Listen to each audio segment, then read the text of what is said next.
प्रिय विद्यार्थियों, पिछली कक्षा में हम केशवकृत रामचंद्रिका के विभिन्न पाठ्यक्रम में संकलित अंशों को पढ़ समझ रहे थे। आज हम आगे चलते हैं। रामचंद्रिका के अगला जो पद है, पीछे तक हमने ये पढ़ा था कि सीता का स्वयंवर है और बड़े बड़े जो भूप हैं वो शिव के धनुष की प्रत्यंचा चढ़ाने में विफल रहे। और उस वक्त जब श्री राम पहुँचे वहाँ पर तो सभी जनक जानकी और अन्य जो विभूतिगण थे वो सब प्रसन्न हो गए। सीता स्वयंवर में विश्वामित्र जी का संवाद हम पढ़ेंगे कि विश्वामित्र जो हैं वो राजा जनक जो है उनके गुणों के बारे में बताते हुए श्री राम को उनका परिचय देते हैं। विश्वामित्र श्री राम को कहते हैं, केशव ये मिथिलाधिप है। हे राम, यह मिथिलापुरी के राजा जनक हैं। जग में जिन कीर्ति बैली बई है, बई का मतलब रूपी है। संसार में जिनकी यश रूपी बैल जो है वो रूपी हुई है। यश रूपी बैल का फैलना, यानी संसार में सर्वत्र इनका यश है। दान कृपान विधानन सो सिगरी वसुधा जिन हाथ लई है। ये अपनी दानशीलता के लिए प्रसिद्ध हैं। ये अपनी वीरता कृपाण यानी तलवार के कारण प्रसिद्ध हैं। विधानन सो, और इनको विभिन्न विधाओं का ज्ञान है।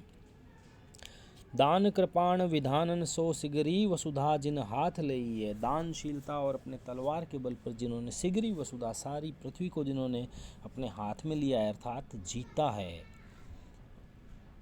अंग 6 सातक आठक सो भवतीन हूँ लोक में सिद्धि पई है।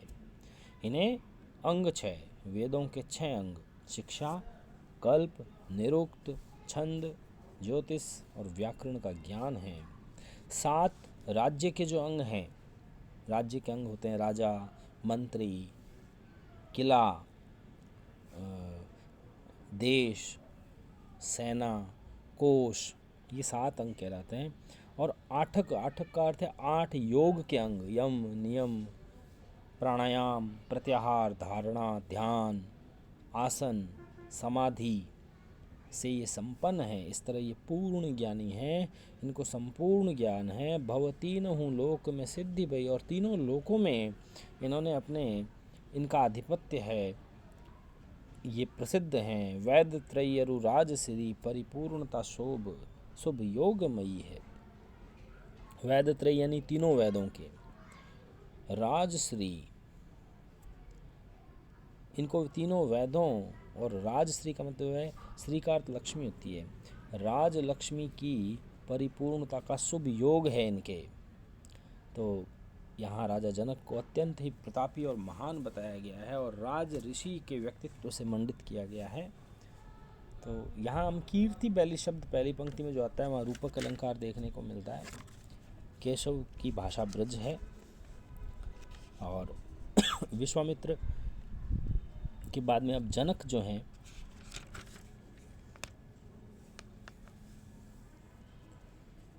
जनक का प्रसंग है। जनक विश्वामित्र के समक्ष अविश्वास करते हैं। जब महर्षि विश्वामित्र कहते हैं कि भाई आपके शिव के धनुष को तो राम जो अकेले उठा लेंगे, तो जनक के मन के जो भाव हैं उनका प्रकाशन अगले पद में किया गया है। और जनक को संदेह है कि जब बड़े बड़े भूप इस कार्य को करने में सक्षम नहीं रहे, तो राम जैसे कोमल हाथों वाले राम जैसे राजा इनको कैसे उठा पाएंगे। तो इसका अर्थ मैं आपको व्याख्या बता रहा हूँ। प्रसंग यही है, सीता स्वयंवर प्रसंग है जिसमें जनक के भावों के मन के भावों का प्रकाशन हुआ है, जनक के मन के संदेह का प्रकाशन हुआ है। जनक कहते हैं, वज्र ते कठोर कैलाश ते विशाल काल, कि ये शिव का धनुष वज्र से भी अधिक कठोर है और कैलाश ते विशाल काल, और कैलाश पर्वत से भी अधिक भारी है। काल दंड ते कराल सब काल काल गावई, और काल के दंड से भी अधिक कराल, कराल का अर्थ भयंकर है। सब काल काल गावई, और काल के लिए भी एक काल है, अर्थात ये अत्यंत विकराल है शिव का धनुष।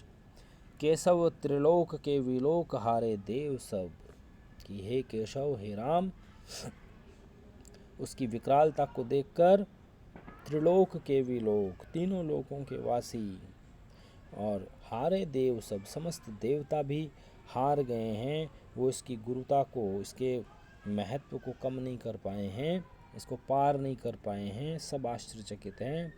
छोड़ी चंद्रचूड़ एक और को चढ़ावई, शिव धनुष की जो चंद्रचूड़, चंद्रचूड़ का अर्थ यहाँ पर भगवान शिव के लिए कहा गया है। छोड़ी चंद्रचूड़ एक और को चढ़ावई, कि शिव को छोड़कर इस धनुष की, शिव धनुष की प्रत्यंचा को कौन चढ़ा सकता है। पनग प्रचंड पति प्रभु की पनच पीन, पनच का अर्थ यहाँ प्रत्यंचा है, पीन का मतलब है मोटी मजबूत। पनग प्रचंड पति, पनग का अर्थ है नागों के राजा वासुकी। पनग प्रचंड पति प्रभु की पनच पीन, कि बड़े बड़े सांपों के स्वामी जो वासुकी हैं, वो इस धनुष की मोटी प्रत्यंचा को चढ़ाने में असफल रहे। पर्वतारी पर्वत प्रभान मान पावई, पर्वतारी, पर्वतों के जो अरी हैं अर्थात भगवान इंद्र, पर्वतारी पर्वत प्रभान मान पावई, उनके शत्रु इंद्र भी ये मान नहीं प्राप्त कर सके, वो भी इसकी प्रत्यंचा को नहीं चढ़ा सके। विनायक एक हूँ पे आवे न पिनाक ताही, विनायक, विनायक कहते हैं गणेश को, कि अत्यंत बलशाली जो गणेश हैं वो भी अकेले इस धनुष को नहीं उठा सकते। तो फिर ताही कोमल कमला पानी राम कैसे लावई, कि कोमल कमल के समान हाथ वाले राम इसे कैसे उठा कर लाएंगे, इस बात पर मुझे विश्वास नहीं हो रहा है। तो ये जो पूरा पद है ये कवित छंद है, इसमें दंडक कोटि के कवित छंद का प्रयोग हुआ है, और जनक की चिंता और जनक के आश्चर्य की व्यंजना हुई है। साथ ही धनुष को, शिव धनुष को अनेक प्रसिद्ध उपमानों से कठोर बताने के कारण इसमें संपूर्ण पद में व्यतिरेक अलंकार है। अगला पद देखिए,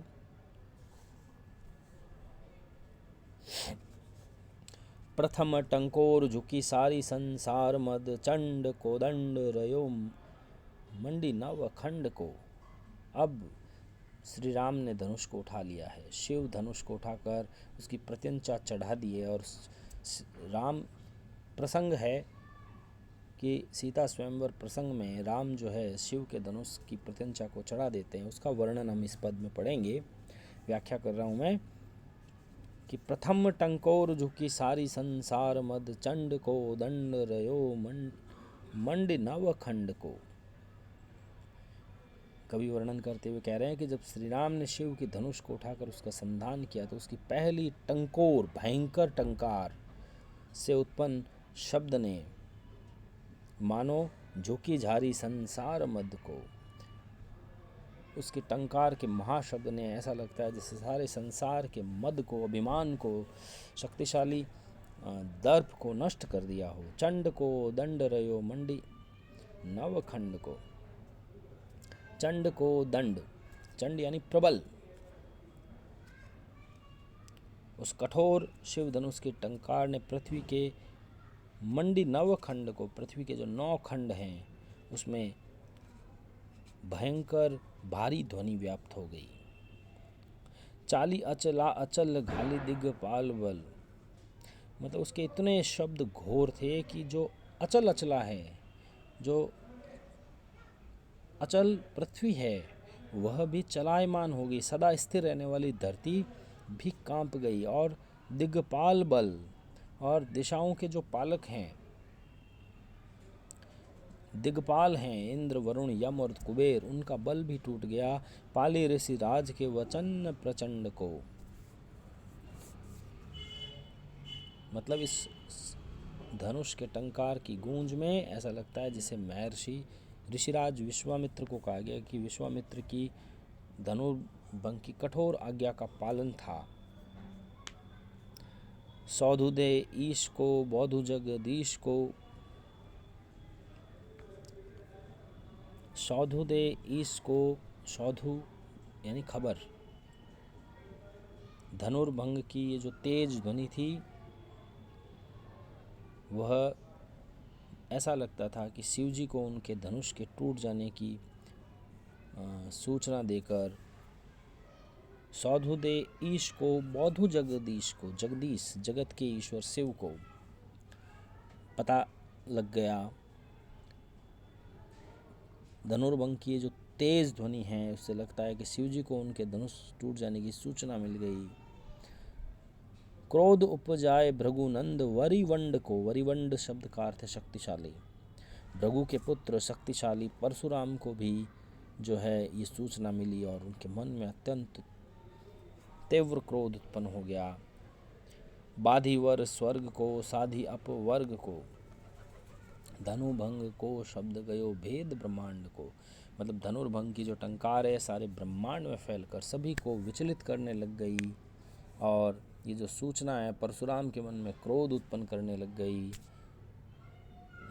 और बाधिवर स्वर्ग को यानी स्वर्ग जो है वहाँ तक इस कार्य की गूंज पहुँच गई और वहाँ से बाधित होकर मानो ये ब्रह्मांड में अंतरिक्ष में चली गई। श्री राम जिस प्रकार शिव धनुष की प्रत्यंचा चढ़ाते हैं तो उस दौरान जो ध्वनि उत्पन्न होती है उसका अतिशोक्तिपूर्ण वर्णन किया गया और साथ ही बहुत गहरी कल्पना कवि ने की है। उत्प्रेक्षा नामक अलंकार का भी इस पूरे पद में प्रयोग है। प्रिय विद्यार्थियों, आप इन 3 पदों की सब प्रसंग व्याख्याएं, उनके दोनों सौंदर्य भाव और शिल्प सौंदर्य मुझे लिखकर उत्तर पुस्तिका में भेजेंगे। कल हम आगे परशुराम संवाद और इसके अतिरिक्त